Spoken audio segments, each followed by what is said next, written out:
I've spent way too much time gathering blaze rods manually at a nearby nether fortress in the past, but that all ends today. I'm going to turn one of the spawners into a simple blaze farm, and rather than spending a ton of time gathering resources, I'll be using the fortress's nether bricks to build the farm. The only things I need to bring with me are some hoppers, chests, lava, some fire resistance potions so I don't go up in smoke, and some night vision potions so I can actually see what I'm doing down there. I'm gonna head out and I'll meet you over there.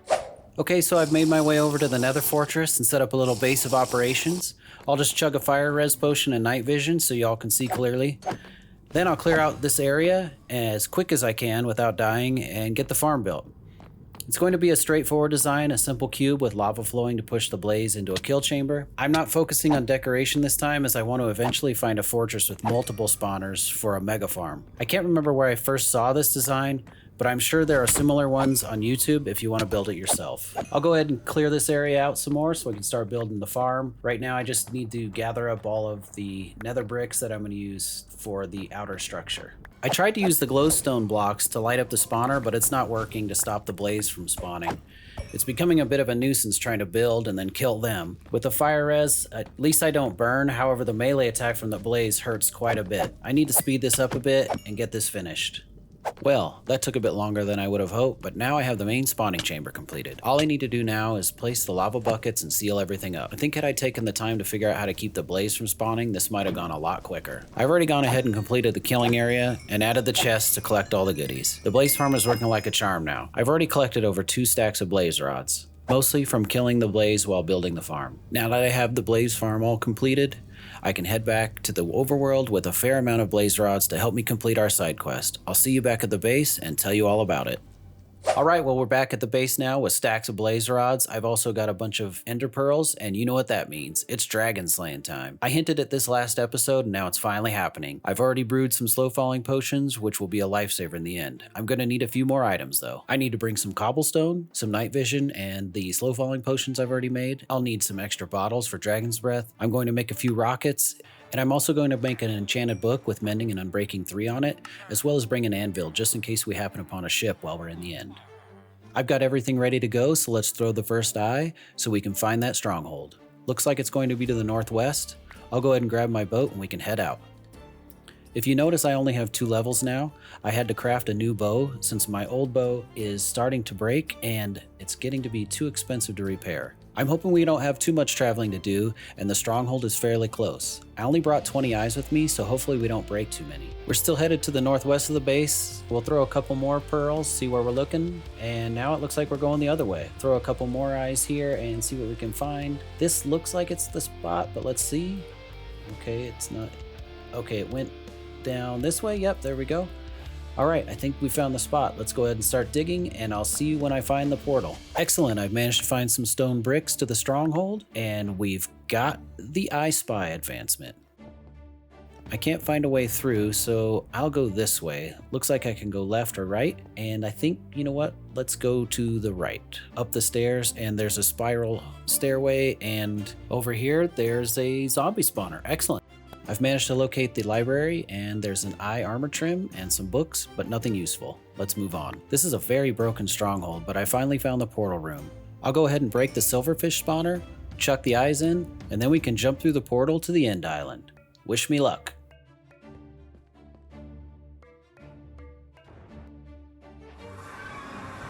Holy smokes, that was close. I spawned on a platform 30 blocks away from the main island, but the way the game loaded, I thought I was done for. Time to grab some cobblestone and start bridging over to the main island so I can kill the dragon. Okay, I've made my way over to the main island after making a safe bridge. Now I've got to take out the end crystals. Most of them are within range, but I may need to use scaffolding for some of them.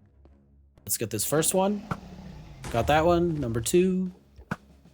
Got that one. 3, 4, 5, 6. Number 7.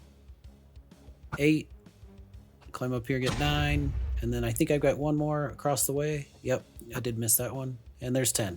Okay, now we can take this big girl down. I'm going to go ahead and save my dignity and not show you all the times I missed my shots because I couldn't hit water if I jumped out of a boat. Since most of us have seen the dragon fight before, I've gone ahead and sped up the playthrough a bit too. I really need to work on getting over to the platform faster because I can't seem to land any shots with my sword. I'm gonna dodge that and pick up the dragon's breath. All right, seem to be in a bit of a groove now, and I just still can't get over here fast enough. At least I'm starting to land more shots now, and we're whittling down her health. I'm getting closer now, about halfway there. I just need to hit her while she's on the perch. The arrows, I'm hitting arrows left and right, but I just can't seem to get over there and hit her when she's landed. Okay, here she's coming. She's coming down. All right, let's go. There we go. That was good. At least I was in the right position to hit her. There's another arrow shot. I think I got maybe 1 or 2 left, and she should go down. Okay, there's one. And... all right, dodge that fireball. Excellent. I think I got 1 more shot, and then she'll go down. Steady aim. Fire. Nice. That's it. We got her. Winner, winner, dragon for dinner.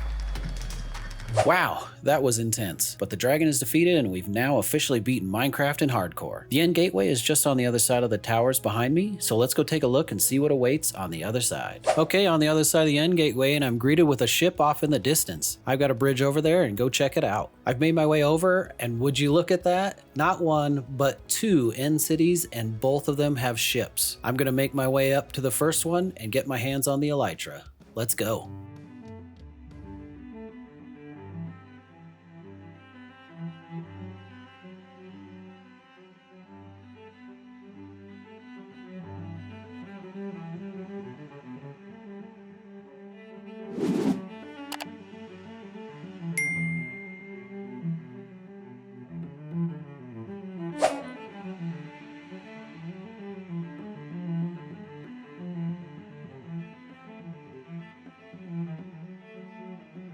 All right, we've made our way to the ship, and there's the elytra and its guardian. I'll dodge around the pillar to avoid the shulker's bullet, kill this shulker, and secure the elytra. Looks like we have a diamond shovel, some gold, diamond pants. I'll go ahead and enchant the wings, and why not name them after Harry Potter's broom, Firebolt. I'll also make a shulker box to store all my loot. Now that I have the elytra secured, I'm just going to take out the other 2 shulkers on the ship. I'll get this one outside the window first, and then I'll go out on top and get that one up here. Now I can fly over to the neighboring city and get my hands on a second elytra. I'll go ahead and take care of this guy on the ledge first, and now I can take out the other shulker, and I have another elytra. There's a few diamond shovels in this chest, not too bad, and in the other one, looks like we've got a projectile protection 4 chest piece and some iron, not too bad. I'm just gonna go around and take out a couple more shulkers here to get some more shells, and then I'll head back to base. I'll likely try and do some end busting in the future, and hopefully maybe I could do it on a stream at some point. Stick around to the end of the episode, and I'll have more information on where the channel is going in the holidays and also in the new year. I'm just gonna go ahead and get these last few shulkers cleared out, and then I will meet you back at the base. Back at the base now, and it's time to start work on the Ghast Farm. I'm not only building a Ghast Farm for the tiers, but also for some easy gunpowder. I'll be using a design by ENX04, and I'll put a link to the video in the description below. I've already gone ahead and mined a load of obsidian from the end towers, so I can save you the pain of watching me do that. But now I just need to gather a few more odds and ends, like redstone bits and blocks, so I can build the farm. I'm going to build a nether portal near the brewery so that I can use it to access the nether roof. All I need to do now is jot down the coordinates, and then I can make my way up to the nether roof with an ender pearl and rebuild the portal up here. Pretty easy. I've flown about 2,000 blocks south to another soul sand valley for the location of the farm. I need to tower up near build limit and get the kill chamber built. This side is pretty easy, but it's a little scary being up this far. Thankfully, I can glide down with the elytra if I fall. Now that this is all done,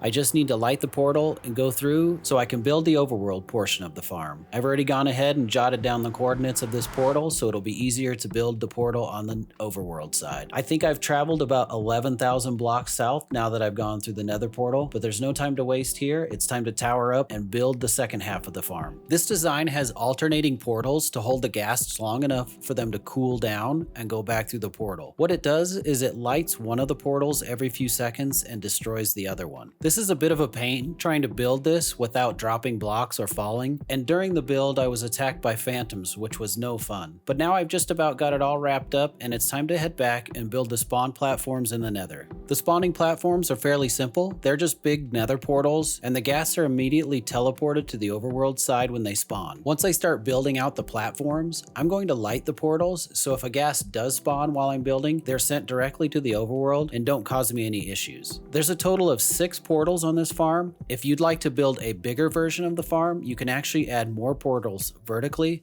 but that's overkill for my world. In between the portals are 4 layers of platforms for the ghast to spawn. You'll notice that I also spawn-proof the top of the portals so skeletons and ghasts don't spawn there. I did also build another portal close by the farm so I can get back to the overworld. I'm going to need it in the future because the flint and steel are eventually going to break and I need to be able to replace it easily. But for now, let's go ahead and finish out building these platforms, and then I'll meet you at the top of the farm so we can kill some ghasts, gather up some tears, and get our hands on some gunpowder. The farm is complete now, and I can see a ghast already waiting for me at the top. Let's get up there and see if the hard work paid off. The composters are blocking the line of sight of the ghast, so it's safe for me to approach. I just need to duck under the slab and swing away. I'm gonna sit up here for about 15 minutes and see what we got. This is crazy. After just 15 minutes, I've already got stacks and stacks of tears and gunpowder.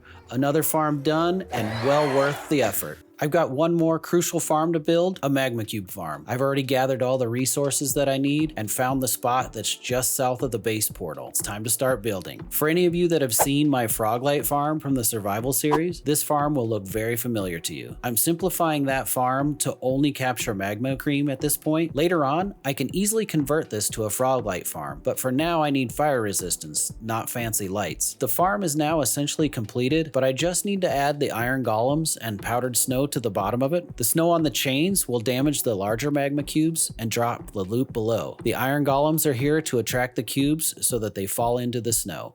I've made an AFK spot about 128 blocks up, and the farm is running. Magma cubes are spawning like crazy. I'm back down on the ground now, and you can see all of the magma cubes on the chains being broken down. Let's go ahead and take a look and see how much magma cream we got at the AFK spot in just 10 minutes. Looks like we just got over 4 stacks. That is fantastic. I could possibly use this farm for magma blocks if I wanted to build a gold farm. Now that I have all the potion brewing essentials, it's time to build the actual potion brewery. Let's get going. For the potion brewery build, I'm going to be using the same style for the main building that I have on the main base and the iron farm, but we're ditching the stilts and building a basement foundation instead. I'm building a basement because I need a lot of room for all of the semi-automatic potion brewers that I'll be setting up, along with a small nether wart farm and an automatic bottle filler. I'm really loving this build style in the area. It's got that scrappy shipwreck ruin vibe to it, with the moss-covered overgrown roofs, the chaotic block palette, and the use of different blocks to show wear and tear on the buildings. For the potion brewery, there's going to be a lot of spruce,